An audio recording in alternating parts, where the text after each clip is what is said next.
पण तुम्हाला एकाच वाक्यात कशाला म्हणतात रामायण आणि कशाला म्हणतात महाभारत एकाच वाक्यात सांगतो बरं का.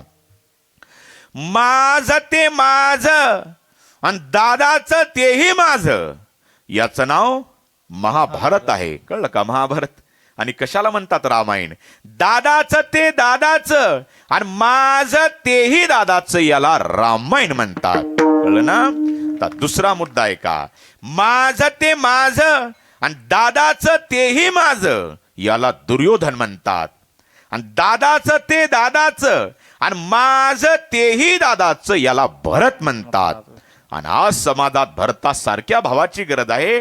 आता पुढचा मुद्दा आहे का, माझं ते माझं आणि दादाचं तेही माझं, याचं नाव राजकारण आहे. आणि दादाचं ते दादाचं आणि माझं तेही दादाचं, याचं नाव परमार्थ आहे. गरज आहे आपल्याला